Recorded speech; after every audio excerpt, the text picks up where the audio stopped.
Habs fans, I took a little bit of a break talking about this subject a few days because I wanted to see more, okay? Because it was starting to go real downhill there for Juraj Slafkovsky. It was not looking good. He had a couple of showings there in the preseason that were mediocre at best, where like as soon as he stepped on the ice, he just looked exhausted. Okay, he came out there and he did not look great.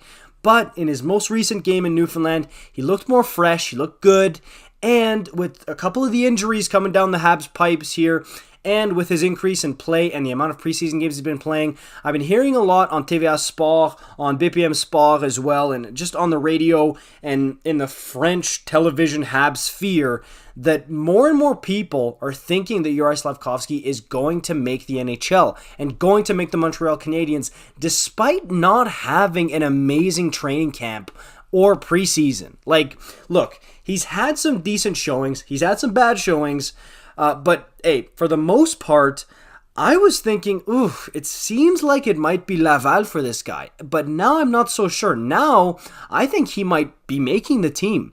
And not because he was exceptional. Like, last game, he was, I would say, pretty good. That was probably his best game as a Montreal Canadien, what I saw last one against the Ottawa Senators in Newfoundland there. But to me, if there was a ton of competition there, like if we were talking about a good team, I don't think he makes it. And yeah, I know it's a rebuilding team, obviously, and there will be decisions to be made. Maybe he does get sent down anyways, but to me right now, I very, very much see a possibility that he gets to stay with the big club to start the season, at least to play his 9 games. Maybe they play his 9 games.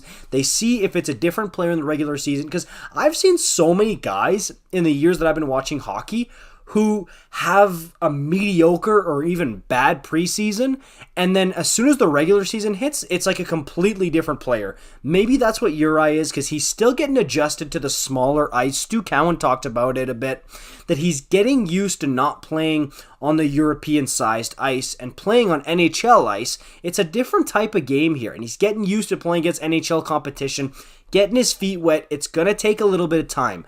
But at the same time, dude, he is a first overall pick. And if you're a first overall pick, I'm sorry, you can take a little bit of time to get warmed up, get ready. And yes, I am still going to preach patience with him, but you got to show something. And I think he did. I do think so, especially in the last game. But in the next chance he has to put on a Habs uniform and play, he's got to show even more if he wants to stay with the big club, let alone stay with the big club for the whole year, not even just the 9 games. So, but to me, it's just, look, I'm not saying he's Jesperi Kotkaniemi. That's not what I'm saying at all. Please don't confuse it for that.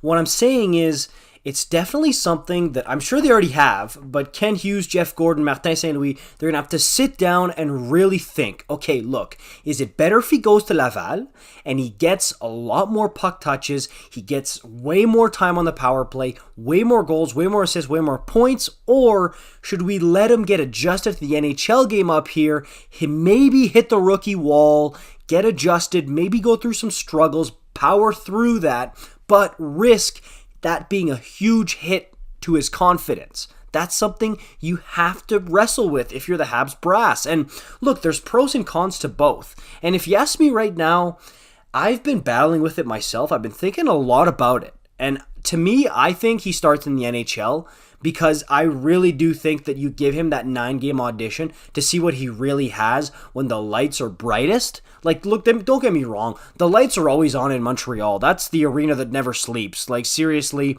even if it's a preseason game in September, the fans will show up. They will give it to you, and they'll be into it. They'll be treating it like it's an intense game. But when it's the regular season, it's a different animal. Like, put him on his first Hockey Night in Canada game, or the home opener for the Montreal Canadiens. It will be electric. It'll be different than preseason. I want to see how he plays in those games, because to me, I really think that's where it matters most for Juraj Slafkovsky, and I wanted to have that opportunity now. I think so. I mean, Laval would always be there for him. I mean, if he plays a bad 3, 4, 5, 6, 7, dare I say 9 games, and then you send him back down to Laval, he's got a whole season to play for the Laval Rocket. It's all good, okay? I do think that there's pretty much low risk, especially with the injuries that have been hitting the Montreal Canadiens. I think it's pretty low risk to let Slaf have his 9-game audition in the NHL in the regular season. I think that's what they should do right now. But it depends how he plays here. If he even gets, he'll get a chance to play in at least one of the final preseason games, if not all of them. So I think depending how he plays there, if he plays mediocre, decent, good, I think you give him an NHL job just at least to start the season. And yes, some of it is a little bit unfair because he's the first overall pick. Let's not skate around it. Like, that's part of it for sure. That's the name of the game in the NHL, man. It's a business. They want this guy to succeed because of where they took him. That's the reality of it. Let me know what you guys think about this in the comments down below. As usual, like, comment, subscribe. I'll see you in the next one. Peace out.